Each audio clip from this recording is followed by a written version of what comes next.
Chapter 1. Robin Hood becomes an outlaw. Robin Hood was born near the end of the 12th century.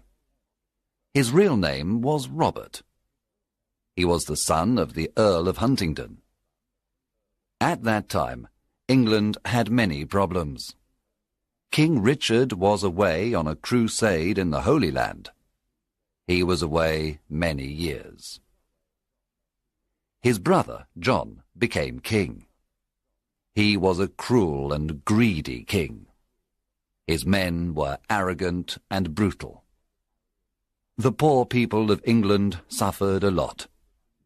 They paid very high taxes to King John and his sheriffs. Many families died of hunger. One day, the cruel sheriff of Nottingham killed Robin's father and took away his lands.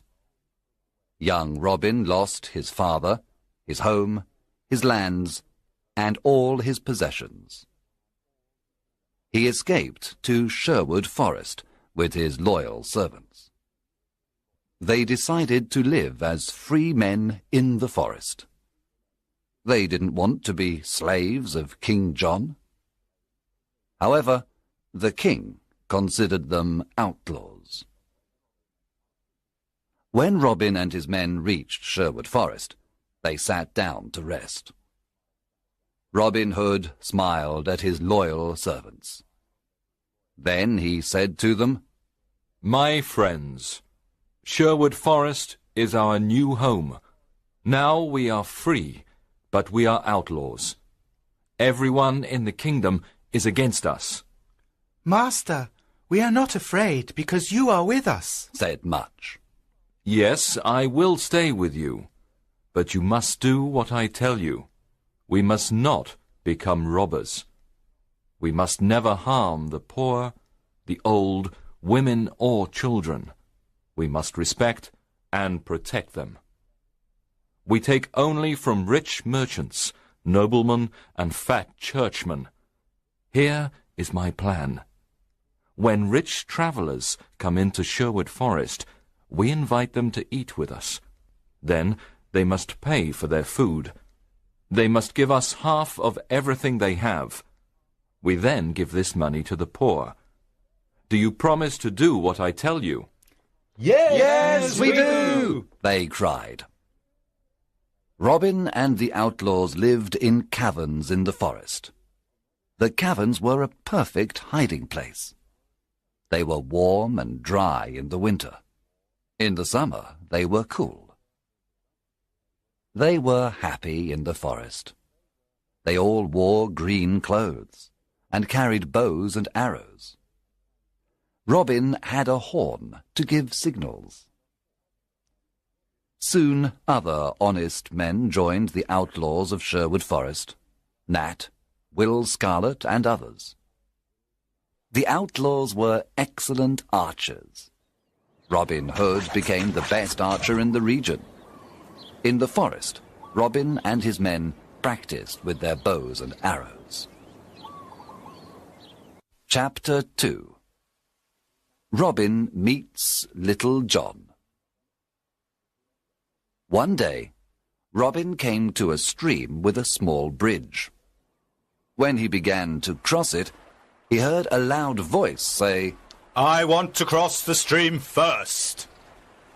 Robin turned around and saw an enormous young man. He was very tall. "No, I was first," answered Robin. "Can you push me off the bridge?" asked the enormous man.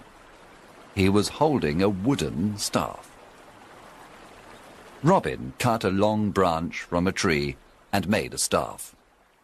Then he began to fight on the bridge. Robin was fast and light.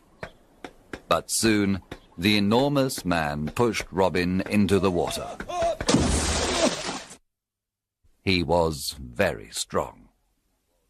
The enormous man laughed. Then he pulled Robin out of the water. Robin started to laugh too. "You are an honest fighter," said Robin. "What is your name?" My name is John Little. I am an honest man. I fought with good King Richard's men in the Holy Land. I made King Richard's sword and the swords of his men. He is a great king. But his brother, John, is cruel and greedy. I don't want to serve King John. I am looking for Robin Hood. I want to join his outlaws. Welcome to our merry company of outlaws. I am Robin Hood, said Robin, smiling. A friend of King Richard is a friend of mine. John Little was very surprised. Then the two men embraced and became good friends. Now that you are an outlaw, you must change your name. Your new name is Little John. Robin took Little John to the secret hiding place in the forest. The outlaws welcomed Little John with a big meal. Little John was an expert sword maker. Soon every outlaw had a new sword. The outlaws liked Little John because he was friendly and kind. At night, everyone sat around the fire and listened to his stories. He told them about his adventures in the Holy Land. Chapter 3. Friar Tuck joins the outlaws.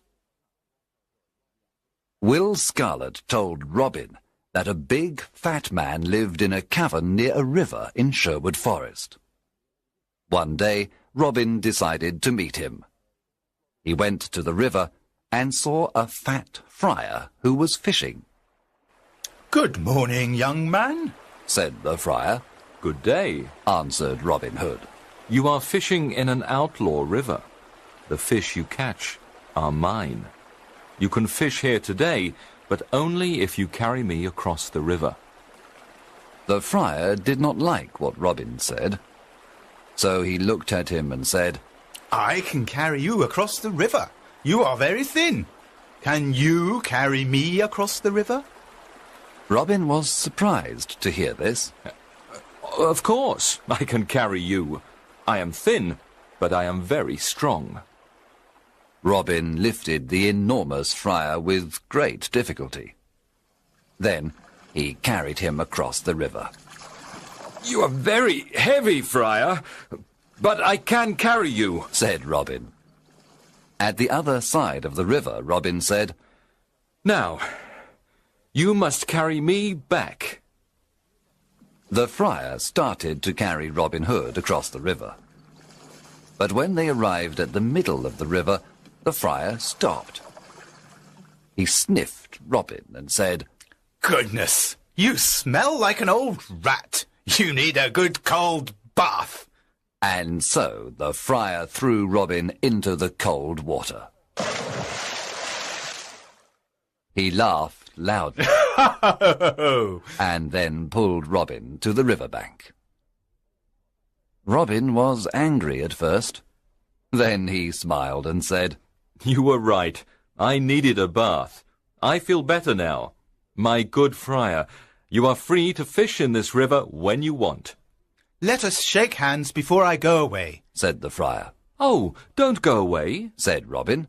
My name is Robin Hood. "What? You are Robin Hood?" asked the friar. He was very surprised. Yes, come and live with me and my outlaws. We are all good, honest men. We take from the rich and give to the poor. We want a friar because we need the word of God. What is your name? "I am Friar Michael Tuck of Fountains Abbey. I had a quarrel with my abbot. He was very greedy and rich. He never helped the poor. He forgot God's teachings. When I told him this, he wanted to punish me. I escaped to the forest. Now I live a simple life." If you want to live a simple life and help the poor, then come to Sherwood Forest, said Robin. The two men shook hands and promised to be friends for life. Chapter 4. Wanted, Dead or Alive. Some years passed, and there were more than 200 outlaws living in Sherwood Forest. Robin Hood was the hero of the poor. He continued robbing the rich to give to the poor. Robin Hood called this the Sherwood tax. All the rich travellers who passed through Sherwood Forest paid the Sherwood tax. The Sheriff of Nottingham sent an army of soldiers to Sherwood Forest to capture Robin Hood. But Robin and his outlaws were in the trees. They killed all the soldiers except one. Robin and his men were the best archers of the region. They knew the forest perfectly.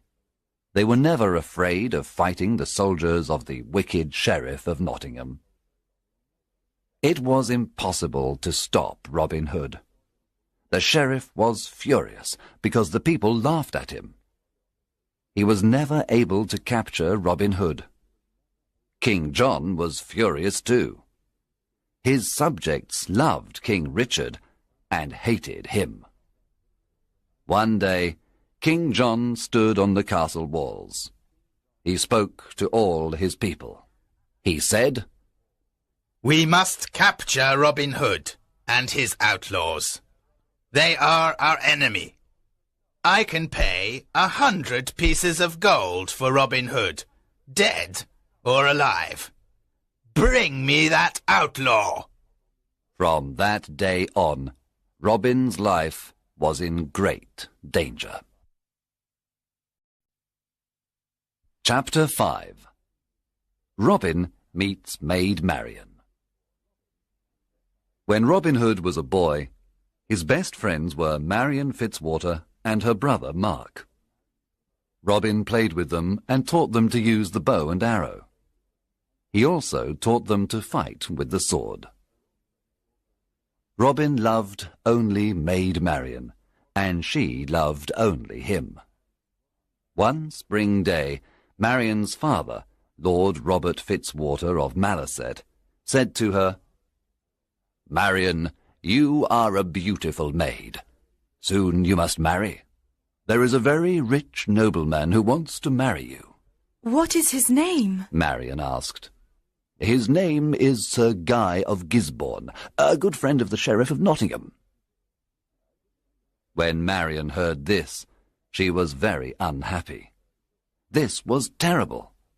She did not want to marry Sir Guy of Gisborne. She loved Robin Hood and wanted to marry him. She decided to run away to join Robin Hood. She disguised herself as a knight. Then she took her horse and went to Sherwood Forest. Robin Hood was in the forest. He was coming from Nottingham and was disguised as a beggar. They met in the forest. It was evening, and it was almost dark. When Robin saw the knight, he asked, "What are you doing in the forest?" "What are you doing here, beggar man?" answered the knight. They did not recognize each other. "This is outlaw country. Go back. You can't stay here. We don't know you," Robin said. "I cannot go back. I am not afraid of outlaws," answered the knight, taking out a sword. "I am ready to fight you." And so the fight began. Both were experts with the sword, but Robin fell to the ground.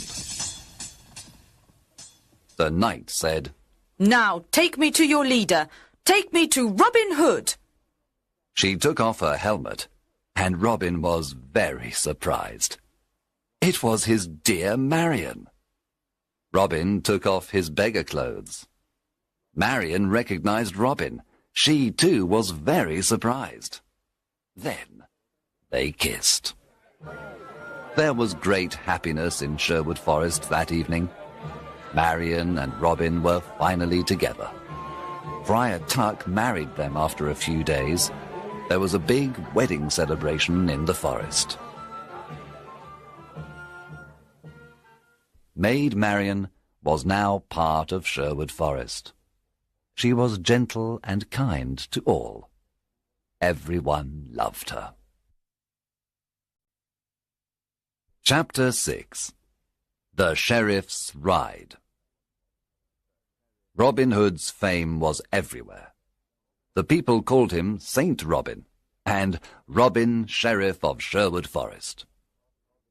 A lot of new outlaws joined Robin Hood. They were loyal to him and followed him everywhere. The sheriff's men did not want to go to Sherwood Forest to capture Robin Hood. They were afraid. The Sheriff of Nottingham was very angry. He wanted to capture Robin, dead or alive. What is wrong with my men? They're afraid of Robin Hood. They're all stupid cowards. I don't need anyone. I'm going to Sherwood Forest alone. I'm not afraid of a legend. The sheriff left for Sherwood Forest alone. He entered the dark forest and saw no one for a long time. Suddenly, a group of outlaws jumped down from the treetops. They made a big circle around the sheriff. Then they took out their swords. The sheriff was terrified. His face became white. One outlaw said, "Well, well, what do we have here? The Sheriff of Nottingham in person!" Oh, please, don't kill me, said the cowardly sheriff. I can give you everything I have. The outlaws laughed at the sheriff and said, "Our master is waiting for you." Robin Hood? asked the sheriff. "Yes, Robin Hood. You are invited to eat with us." I'm not hungry. Let me go. I can give you money, gold, jewels. But please, let me go, the sheriff said. "Start walking, you butcher," said Will Scarlet. The outlaws took the sheriff to Robin Hood. Let's kill him, the outlaws cried. Let's kill this fat butcher now. Robin Hood looked at the sheriff with disgust. He wanted to kill him too, but Marion stopped him. "We are not butchers like this man," said Marion. "We are honest people." Sit down and eat with us, Sheriff, said Robin. After the meal, I have a surprise for you. The sheriff was not hungry. At the end of the meal, Robin said, Now give us everything you have. Money, gold, jewels. Then take off all your clothes. Get on your horse and return to Nottingham naked. Robin, Marion, and the outlaws laughed wildly.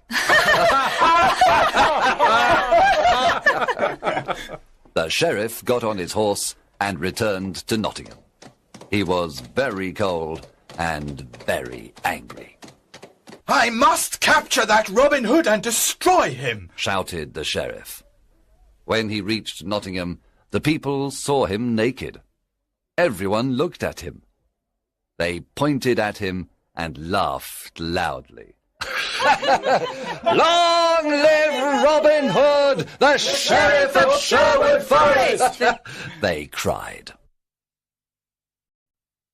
Chapter 7.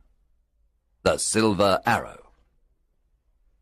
After his adventure in Sherwood Forest, the Sheriff of Nottingham said to his men, I must capture Robin Hood and destroy him. How can we capture him? The sheriff thought for some time. Then he said, I know how we can capture him. Let's have an archery competition here in Nottingham. The best archers of the region always come to the competition. The prize for the best archer is the famous silver arrow. One of his men asked, But will Robin come to the competition? Of course. Robin loves challenges, said the sheriff. He will come disguised, and we must discover him. The sheriff's messengers went everywhere and told everyone about the competition. One day, Friar Tuck heard the news. He immediately told Robin and the outlaws. Robin said, I'm the best archer in the region. I can easily win the silver arrow. Oh, Robin, don't go, said Marion. It's a trap. The sheriff wants to kill you. Yes, Robin, said Friar Tuck. It's a trap. It's dangerous for you to go. I must go. I never refuse a challenge. I will disguise myself as a poor peasant. No one will recognize me. Can we come to protect you? Asked Robin's men. Yes, you can come disguised as peasants too. You can stay in the crowd, but be ready to fight if necessary. One morning in May, Robin and his outlaws went to the archery competition.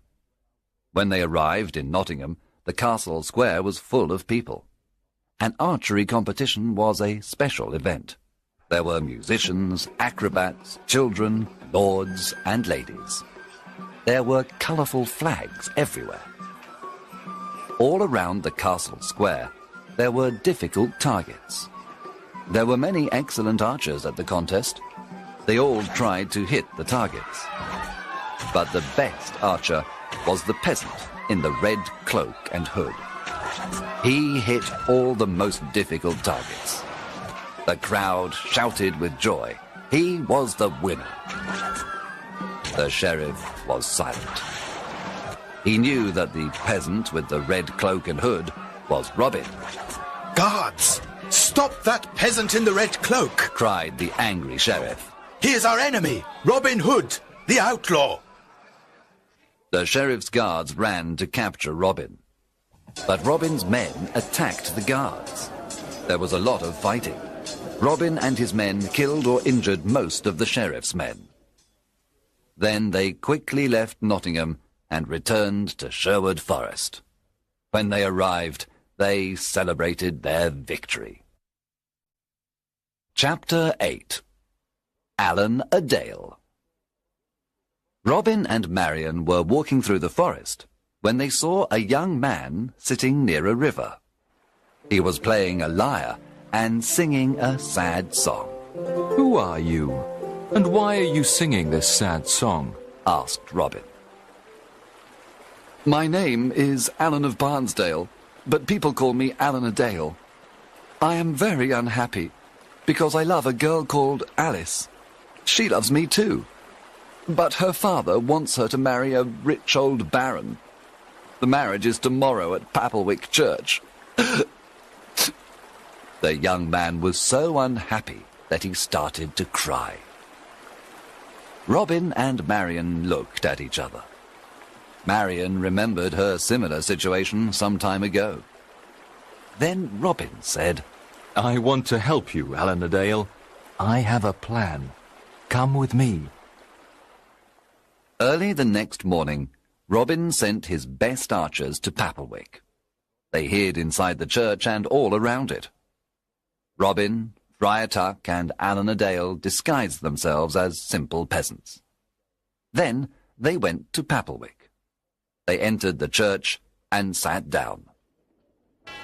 At midday, the bishop and the rich old baron entered the church. Then Alice arrived with her father. She wore a white dress, and she had flowers in her hair. She was beautiful, but very sad and pale.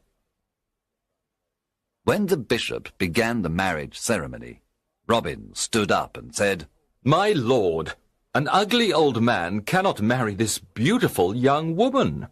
Winter cannot marry spring. What? Cried the bishop. Sit down and be silent. There is no love between that old man and this young woman. You must not marry them. The bishop was furious. He cried, Guards, arrest this peasant immediately. At that moment, Robin's men stood up and pointed their bows and arrows at the guards. The guards did not move. The bishop ran out of the church. Alan a Dale ran to Alice and embraced her. My sweet Alice, I want to marry you. Alice was very happy and said, You are the only man I want to marry. Friar Tuck married the happy couple at Papelwick Church. Then everyone returned to Sherwood Forest to enjoy the wedding banquet. Alan a Dale and Alice lived in Sherwood Forest with Robin, Marion, and the Outlaw.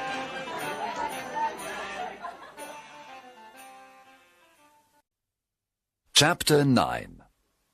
A stranger in the forest. One evening, Robin was hunting in the forest. He saw a knight riding an old, tired horse. The knight wore the red cross of the Crusader. Good evening, young man, said the knight. What is the name of this forest? This is Sherwood Forest, sir, answered Robin. I have come from the Holy Land. I was there for many years. I fought many wars against the Turks. Now I am very tired and hungry, said the knight. Robin said, Brave knight, come and eat with me and my men. You can stay with us tonight. Thank you for your offer. I am happy to accept it. The two men rode through the forest together. Robin told the stranger about greedy King John and his wicked sheriff. He told him how the poor people suffered. He explained why he became an outlaw. The stranger listened carefully. There was a good meal of roast pork that evening. The stranger liked the merry company of Robin, Marion, and the outlaws. He talked about his adventures in the Holy Land. At the end of the meal, Robin stood up and said, Let us drink to good King Richard, and to his return. Everyone cheered and drank to good King Richard and to his return. To King Richard! Then the stranger stood up, took off his head covering, and said, My friends, I must tell you the truth. I am not a knight. I am your King Richard, also called the Lionheart. There was silence for a moment. The surprise was so great. Then everyone at the table cheered and cried, Welcome home, King Richard! Everyone knelt down. Robin said, We thank God for King Richard's return. I am a lucky king. I have loyal people, said King Richard, with tears in his eyes. I know that my brother John and his men are dishonest and greedy. Now I am here to punish the bad and bring justice to all. King Richard looked at everyone and said, You are not outlaws anymore. You are now free men, and all friends of mine. Robin, the lands of Locksley are yours again. You can all leave Sherwood Forest and live as free men. There was great excitement in the air. That night, King Richard slept in Sherwood Forest. The following morning, he rode to Nottingham with Robin, Marion, and his friends of Sherwood Forest. When the sheriff saw them, he ran away and never returned. After the king's return, Robin, Marion, and Little John went to Locksley. They lived a long and happy life. Some of the outlaws returned to their old homes and villages. Some went looking for adventure. Others became soldiers in the king's army. In everyone's heart, there was a beautiful memory of the years spent in Sherwood Forest.